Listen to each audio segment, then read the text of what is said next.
It is a great privilege for me to be here with you.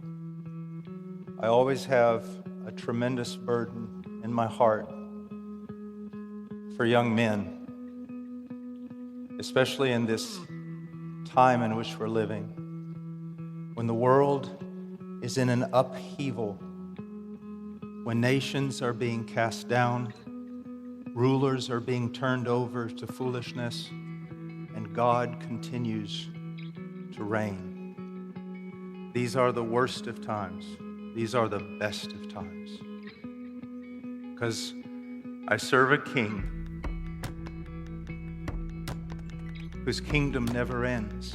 I serve a king who is incorruptible.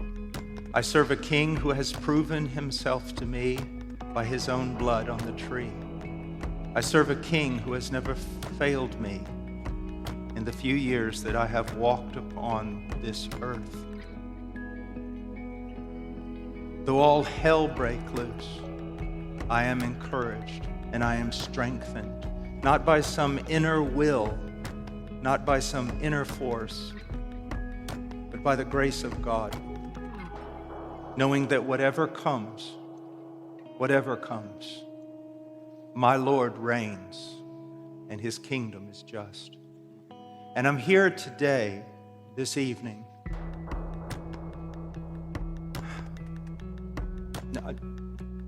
I don't care about words.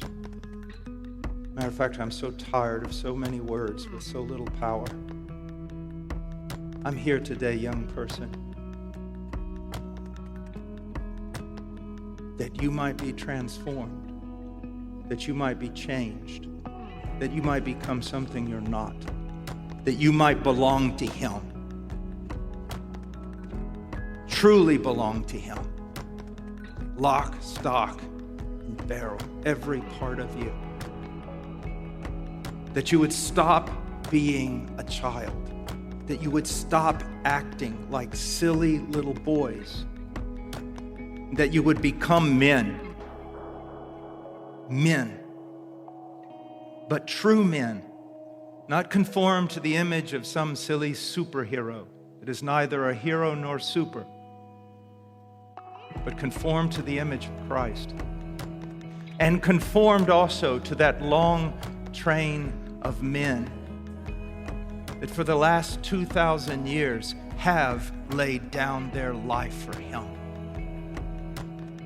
Even now, in many of the countries where we work at HeartCry, constantly we're staying on the phone, we're staying in communication, because brothers are suffering, brothers are being put in prison, brothers are dying. A young man, 21 years old, a few weeks ago, who works with our missionaries in Myanmar, was shot to death. Now put that in light of this, your video games.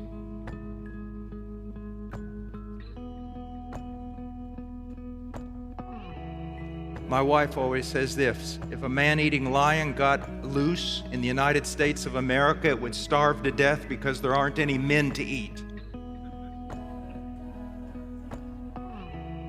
I travel through the Middle East, I travel through Asia, I travel through Africa. I see 15-year-olds, 14-year-olds, 16-year-old men. And I come back here and I find 35-year-old boys. There needs to be a wake-up call. A wake-up call. But it is not gathering you together and turning you into some kind of self-willed, self-strengthening soldier. We don't need that kind of men. We need men who depend upon Christ and seek to be conformed to the image of Christ and are dedicated to Christ. We don't need muscles. We don't need strength of will. We need men who know the Word of God and depend upon it. That's what we need.